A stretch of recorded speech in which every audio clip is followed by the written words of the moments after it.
संहिता। मैंने पहले दिन कहा था इस पवित्र श्रावण मास में संपूर्ण पूर्ण शिव महापड़ ग्रंथ का पाठ आपसे न हो सके तो शिव महापड़ अंतर्गत रुद्र संहिता का पाठ करने की एक विशेष महिमा है। इस पवित्र श्रावण मास में जितना कर सके इतना कम रहता है। भगवान शिव के सामने दीप माला प्रज्वलित करना, भगवान शिव जी के पटांगण में रंगावली बनाना और शिव जी को सुंदर पुष्पों से श्रृंगार करना, ऐसी बहुत सारी महिमा शिव महापुराण ग्रंथ में पवित्र श्रावण मास के लिए श्रवण नक्षत्र युक्त ये पूर्णिमा और कल पूर्णिमा भी है। इसलिए इस महीने के अंदर विशेष प्रकार से महादेव की साधना करें। 12 मास जो महादेव की उपासना न कर सकते वो 1 महीने तक लगातार भगवान महादेव का आराधन करें। और 12 मास के सोमवार का व्रत नहीं कर सकते वो पवित्र श्रावण मास के 4 अथवा 5 सोमवार पड़ता है, इसके विशेष प्रकार से महादेव का पूजन करना चाहिए। और मैंने कल भी कहा था, फिर से मैं दोहराता हूँ कि सोमवार के दिन श्वेत वस्त्र धारण करने की महिमा है। श्वेत पुष्प महादेव को अर्पण करें, हो सके तो श्वेत चंदन भगवान महादेव को चढ़ावे, श्वेत भस्म से महादेव का पूजन करें, श्वेत पुष्पों से श्रृंगार करें और नैवेद्य भी श्वेत नैवेद्य महादेव को अर्पण करें। इस महीने में अनेक प्रकार के स्तोत्र का पारण करना चाहिए। अनेक स्तोत्र पारण न हो सके तो, पाठ न हो सके तो इस महीने में पंचाक्षर मंत्र का विशेष प्रकार से जाप करें। ये मंत्र की महिमा इसीलिए, मंत्र हमेशा सुखद फल देता है। इस मंत्र किसी को दुख नहीं देता, सभी दुखों का निवारण करने वाला कोई मंत्र है तो पंचाक्षर मंत्र है नमः शिवाय। ओम साथ में जोड़कर हम षडक्षर मंत्र बोलते हैं।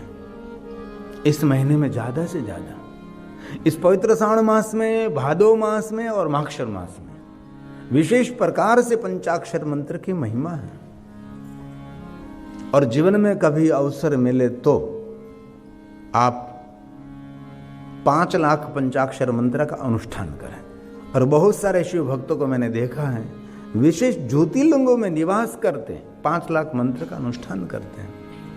माघशर मास में, पवित्र श्रावण मास में, भादो मास में, वैसे तो देखे तो 12 मास भगवान शिव जी का ही है। कभी भी 5 लाख पंचाक्षर मंत्र का अनुष्ठान करे, सर्व सिद्धि लभे नर।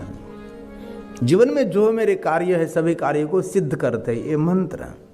ये देवताओं का इष्ट मंत्र है, ऋषि मुनियों का इष्ट मंत्र है, सभी देवियों का इष्ट मंत्र है। और मुझे कहने में गौरव हो रहा है भगवान श्री राम जी का भी इष्ट मंत्र पंचाक्षर मंत्र है। द्वारकाधीश कृष्ण जी का भी इष्ट मंत्र पंचाक्षर मंत्र है। इस बात अकाट्य है, इस बात को कोई तोड़ नहीं सकता, काट नहीं सकता, ये सत्य है। इसलिए हम सभी भी विशेष प्रकार से पंचाक्षर मंत्र का अनुष्ठान न कर सके तो हालता चलता बैसता उठता खाता पीता ऊँघता जागता घरमा वनमा शमशानमा निरंतर आपके जीवा पर ये पंचाक्षर मंत्र है। जीवन में कहीं भी रुकावट नहीं रहेगी, कोई अवरोध नहीं रहेगा, कोई विरोध नहीं रहेगा। लगता है कि सामने कोई अवरोध है, विरोध है, लेकिन आप पास में पहुंचते इसी समय ये विरोध अवरोध दूर हो जाता है। और स्वयं भगवान शिव जी ने देवताओं को वचन दिया है कि हे देवताओं, जो निरंतर पंचाक्षर मंत्र ओम नमः शिवाय मंत्र का जाप करते हैं, इस मनुष्य के आगे आगे मैं निरंतर रहता हूं। देवताओं के मन में संशय हुआ कि जो ओम नमः शिवाय मंत्र का जाप करते हैं उसके आगे आगे रहने का अर्थ क्या है। स्वयं देवताओं ने महादेव को पूछ लिया कि भगवान महादेव, जो ओम नमः शिवाय मंत्र का जाप करते उसके आगे क्यों रहते। तब शिव जी ने बहुत सरलता और प्रसन्नता से कहा, जो मेरा भक्त ओम नमः शिवाय मंत्र का जाप करते उसके आगे इसीलिए मैं रहता हूं, उसके रास्ते में कोई कंकर है, कोई अवरोध है, कोई विरोध है, कोई शत्रु है, उसको मैं दूर कर देता हूं। जो निरंतर ओम नमः शिवाय मंत्र का जाप करते उसके आगे इसीलिए मैं चलता हूं कि उसके भाग्य के द्वार खोलने के लिए, उसका भाग्य कभी बंद नहीं रहता। ये बात मैं सालों से कहता हूं और बहुत सारे शिव भक्तों ने मुझे प्रमाण भी दिया है। हमारे जीवन में ये सुखद घटना हुई, हमारे जीवन में ये सुखद घटना हुई, जो जो हमने संकल्प किए हमारे जीवन में वो सार्थक होने लगा। ये पंचाक्षर मंत्र की श्रेष्ठ महिमा है। और ये पंचाक्षर मंत्र ओम नमः शिवाय मंत्र का जाप न, आपके बच्चों को भी इस मंत्र का जाप करने के लिए प्रेरित करें। आपके बच्चों को स्मार्ट बनाना है तो जरूर आप स्मार्ट मोबाइल दे सकते हैं। इस टेक्नोलॉजी का कोई कोई विरोध नहीं, कभी नहीं मैं करता, टेक्नोलॉजी जरूरी है, लेकिन सही अर्थ में आपके बच्चों को स्मार्ट बनाना चाहते हैं तो जरूर आप स्मार्ट मोबाइल दीजिए। लेकिन वास्तविक आप जो स्मार्ट बनाना चाहते हैं तो आपके बच्चों को एक रुद्राक्ष की माला देकर कहे कि बेटा ज्यादा नहीं, एक पंचाक्षर मंत्र की माला कर, तुझे दुनिया में रोकने वाला कोई नहीं होगा, आप दुनिया में सफल हो सकते हैं। ये मंत्र की श्रेष्ठ महिमा है। और हमारे लिए मोबाइल श्रेष्ठ है, लेकिन मोबाइल हमारे लिए बॉम्ब है, कभी भी फूट सकता है। टेक्नोलॉजी का विरोध नहीं, लेकिन उसका उपयोग करना, उसमें विवेक बुद्धि बहुत आवश्यक रहती है। और दूर रखिए थोड़ा शरीर से, और रात की सोते समय तो थोड़ा दूर रखिए मोबाइल को, और हो सके तो साइलेंट मोड में रखिए, क्योंकि आप इतनी गहरी नींद में सोए और जोर से रिंग बज गई, आपकी नींद टूटती तो ज्ञान तंतु डिस्टर्ब हो जाते हैं, इसीलिए थोड़ा सा दूर। और अभी मैंने एक लेख पढ़ा था मोबाइल के लिए कि जो कुछ आप बोलते सब कुछ ये मोबाइल आपका रिकॉर्ड कर रहा है। आपने मोबाइल स्विच ऑफ कर दिया, विमान मोड पर रख दिया, तो भी ये मोबाइल आपकी बात रिकॉर्ड कर सकता है। एक बहुत बड़ा खतरा भी जीवन का है। इसलिए आप आपके बच्चों का कल्याण करना चाहते हैं तो उसको कहिए कि पंचाक्षर मंत्र का जाप करें। इस श्रेष्ठ परंपरा है, देवताओं की परंपरा, ऋषि मुनियों की परंपरा है। और शिव महापड़ ग्रंथ में कहा कि जो मनुष्य ओम नमः शिवाय मंत्र का जाप नहीं करते, महादेव महादेव महादेव महादेव महादेव, उसको संसार के अंदर महानता मिलती है, श्रेष्ठता मिलती है। और शिव महापड़ ग्रंथ में कहा जिनके मुख में से महादेव शब्द निकल रहा है उसके मुख के दर्शन की भी महिमा है। और स्वयं महादेव ने कहा कि जो कोई मनुष्य महादेव महादेव बोलता रहता है उसको मैं बहुत वात्सल्य करता हूं। कैसा वात्सल्य? ताजा जन्मा हुआ गाय का बच्चा है और गाय माता जितना उसके बच्चे को वात्सल्य करते हैं, इतना वात्सल्य में महादेव महादेव महादेव जो बोल रहा है उनको मैं कर रहा हूं। इसलिए कभी महादेव महादेव महादेव हर हर महादेव बोलने से हमारी जीवन की बहुत सारी पीड़ा भगवान हर लेते हैं, इसलिए हर हर महादेव बोलते हैं। और महादेव महादेव जो बोलने वाला उसको महादेव जी प्रेम करते हैं, वात्सल्य करते हैं। और ये भी भगवान महादेव ने कहा है कि जो महादेव महादेव रटता है उनकी मैं रक्षा भी करता हूँ। कैसे रक्षा करते हैं?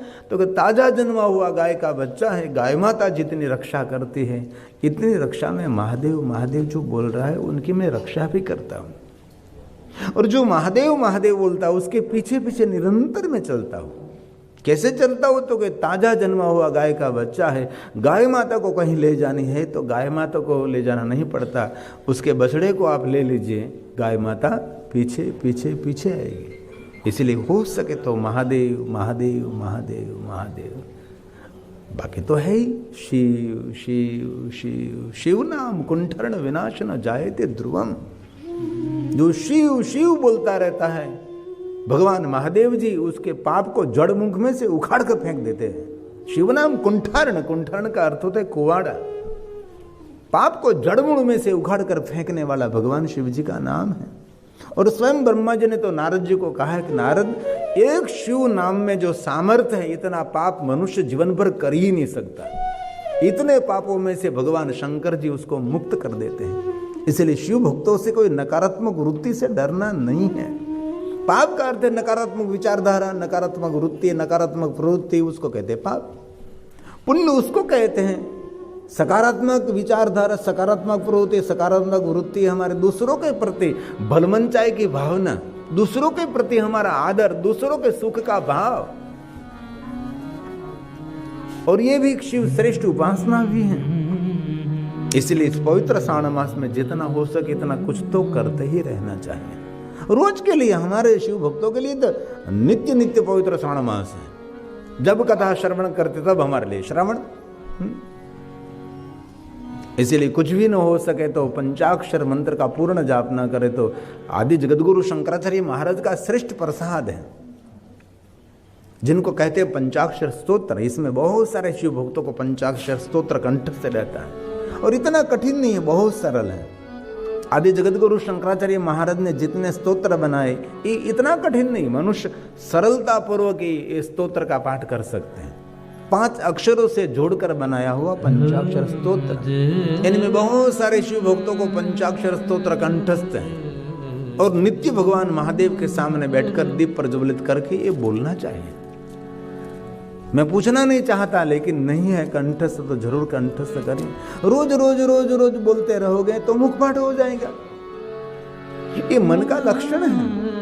एक ही बात रोज बोलते रहो तो सब कुछ मुखपाठ हो सकता है, लेकिन थोड़ा सा सुबह में थोड़ा सा समय आपकी बैटरी चार्ज करने के लिए निकल देना चाहिए, थोड़ा सा समय। लेकिन बहुत लोग कुछ भी नहीं करते, नाते हो और भागते हैं, खाते भी नहीं, रास्ते में चलते चलते खाते हैं, बैठकर उसको लिए भोजन करने का उसके पास समय नहीं, दौड़ते भागती हुई जिंदगी। इसलिए थोड़ा सा मन स्थिर करें और भगवान के सामने बहुत सारे स्तोत्र का गायन करें। भगवान हमारी आप रक्षा कर रहे हैं, रक्षा करो नहीं, रक्षा कर रहे हैं भगवान। पहले भी बहुत सारी रक्षा हमारी की है, आज भी आप हमारी रक्षा कर रहे हैं। अरे भगवान, ये आपकी उदारता का एक स्वरूप है। तो आशा रखता हूं आपका सबका मौन खोलेंगे और हम सभी संग संग गाएंगे। नागेंद्रहाराय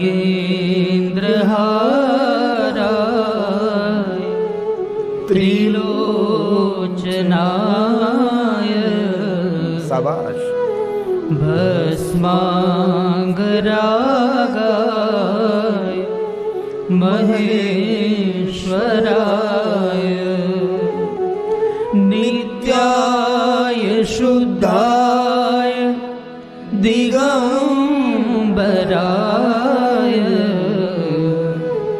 तस्मै नकाराय नमः शिवाय तस्मै नकाराय नमः शिवाय। इस स्तोत्र घर में आप पाठ करते हैं तो समान फल देता है। देवालय शिवालय में जाकर इस स्तोत्र का पाठ करते हैं तो 10 गुना ज्यादा मिलता है, और तीर्थ में जाकर और ज्यादा।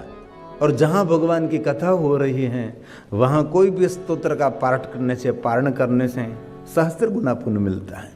यहाँ बैठकर बहुत सारे भक्त कथा सुनते सुनते माला करते रहते, क्यों करते हैं? यहाँ सभी तीर्थ दौड़ते दौड़ते तदगे हम तीर्थभूतम, विश्व के सभी तीर्थ जहां भगवान की कथा हो रही है, यहाँ देवताओं का आह्वान नहीं करना पड़ता। भगवान शिव जी की जहां पूजा हो रही है वहां देवता स्वयंभू आते हैं, और जहां महादेव की कथा हो रही है वहां देवता स्वयंभू आते हैं। कोई देवताओं को, ऋषि मुनियों को आमंत्रित नहीं करना पड़ता, उसकी चेतना सभी यहाँ उपस्थित हो जाती है। उसका एक प्रत्यक्ष दृष्टांत है, जब भगवान महादेव जी विष्णु पत्नी लक्ष्मी को बिलोश की कथा कह रहे थे, तब महादेव ने और लक्ष्मी जी ने किसी को आमंत्रण निमंत्रण नहीं दिया था, और महादेव ने कथा का प्रारंभ किया। तुरंत वायु वेग, वायु से सभी देवता वहां पहुंच गए थे। प्रधान श्रोता लक्ष्मी जी थी और प्रधान वक्ता भगवान महादेव जी थे। महादेव जी लक्ष्मी जी ने बिलवृक्ष की महिमा समझा रहे थे, लेकिन ये कथा सुनने के लिए सभी देवता दूर दूर से सभी बैठने लगे, पूरा सभा भर गया था। और एक बात याद रखिए, कभी कहीं भी कथा भगवान की हो, और कहीं यज्ञ हो रहा है, कहीं मंदिर है, कहीं सत्कार्य हो रहा है, वहाँ कभी आमंत्रण निमंत्रण की आवश्यकता नहीं है, वहाँ स्वयंभू जाना चाहिए। कहीं देवताओं की प्रतिष्ठा हो रही है तो वहाँ स्वयंभू पहुँच जाए। भगवत कार्य में आपको कोई कहे और आप पहुँचे, ऐसा नहीं होता। भगवान की कथा कहीं हो रही है तो आप स्वयंभू जा सकते हैं, इसमें आमंत्रण निमंत्रण की क्या आवश्यकता होती है। इसलिए हम सभी भाग्यवान हैं कि पवित्र श्रावण मास में हम सभी भगवान महादेव की कथा श्रवण कर रहे हैं।